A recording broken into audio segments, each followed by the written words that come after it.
is Kamyab Cornet, and this is Physics 2212, Lab 4, Magnetic Dipoles. The goals and findings. So our goals for this lab were to measure the magnetic field on and off the axis, to simulate the experiment in GlowScript, and then we are going to compare those results. If you get a percent error, see what went wrong.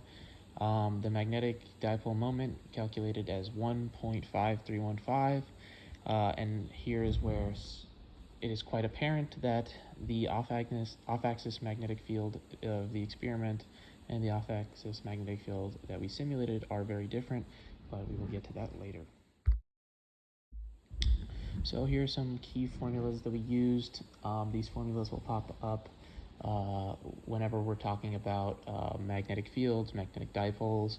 A lot of these formulas were used in the GlowScript, in the code, which will be discussed later.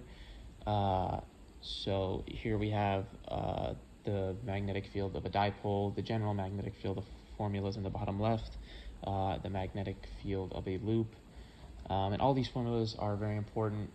They help us get the answers we wanted from our experiment. On the left, we have a diagram which is quite close to what we used in the lab experiment.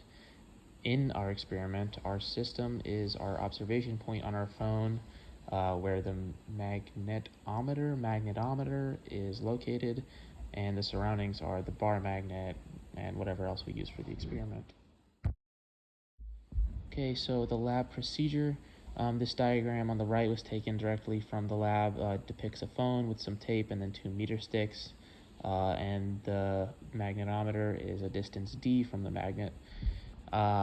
So the distances we wanted to find were the locations where t equals 20, 70, 120, 170, and 220. We then measure the off-axis field when its t value is 100. So here are the results. There's not much to talk about here. I think the graph, from what I've seen of other lab procedures, has the right slope, but as we will see in the future when we cover the results, whatever we put in, and I'm not sure mathematically why, did not give us exactly the desired yield. And in the bottom right, you can see the magnetic field of the off-axis magnetic field that we calculated from our experiment. Okay, now we are on the code. In the top left, you can see the mu magnitude, which we calculated from our experimental. On the right is one of the arrows that we use in the code and the diagram that helps us visualize what went on in our experiment and what's going on in our simulation. The big blurb of code in the bottom left is what was used to solve the off-axis magnetic field for our simulation, and that result is what we compare to what we found in our experiment. Okay, the results from the code are as follows. The magnitude of our magnetic field experimentally was 8.111, and the magnitude of our magnetic field simulated was 2.5933 e to the negative 5.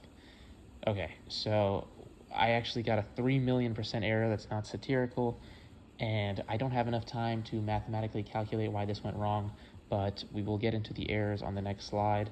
And I forgot to mention, the diagram on the right is what happens from the code. Okay, let's delve into some potential sources of error.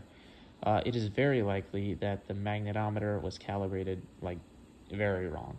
It is highly unlikely that much of an error was due to only an error in conducting the experiment, but the tools measuring the experiment must have caused most of the error. That might be me coping, but that makes sense to me. Another theory is that the surrounding magnetic fields interrupted the experiment, leading to skewed results. Okay, our first discussion and what if. What if you hadn't oriented your experiment to compensate for magnetic north and had instead laid out your meter stick at some intermediate angle with respect to Earth's magnetic field? How would your results have changed? The results would have undoubtedly been different. The failure to calibrate would show up in the X and Y fields. This is because magnetic north would end up contributing to the magnetic fields of both X and Y axes. The Z axis would remain unchanged, however, since we laid the magnetometer on a flat surface.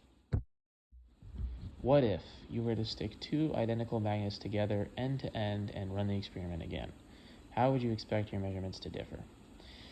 Well, the magnitude of the field would increase due to the combined effects of the magnets, and it would likely be double the magnitude of the magnetic field. The distances we measured between magnetic fields would decrease due to the increased magnetic field magnitude.